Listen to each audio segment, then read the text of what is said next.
वराह वराह अवतार में भगवान विष्णु ने एक विशाल सूअर का रूप धारण किया ताकि पृथ्वी को बचाया जा सके, जिसे दानव हिरण्याक्ष ने समुद्र के भीतर छिपा दिया था। यह दानव, जो अराजकता और अंधकार के प्रतीक थे, ने पृथ्वी को प्राचीन जल में छिपाकर ब्रह्मांड की स्थिरता को खतरे में डाल दिया था।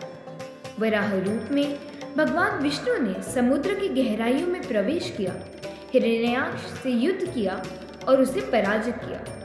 फिर उन्होंने पृथ्वी को अपनी शक्तिशाली सूअर के दांतों पर उठाया और इसे ब्रह्मांड में अपने सही स्थान पर पुनर्स्थापित किया, जिससे संतुलन और व्यवस्था बहाल हो गई। यह अवतार अच्छाई की बुराई पर विजय और ब्रह्मांडीय सद्भाव की पुनर्स्थापना को दर्शाता है। In the Varaha avatar, Lord Vishnu took the form of a giant boar to rescue the earth, which had been submerged in the cosmic ocean by the demon Hiranyaksha. This demon, representing the forces of chaos and darkness, had hidden the world in the primordial waters, threatening the stability of the universe. As Varaha, Vishnu descended into the depths of the ocean, battled and ultimately defeated Hiranyaksha. He then lifted the earth, personified as the goddess Bhudevi, on his mighty tusks and restored it to its rightful place in the cosmos, re-establishing balance and order. This avatar symbolizes the triumph of good over evil and the restoration of cosmic harmony.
Varaha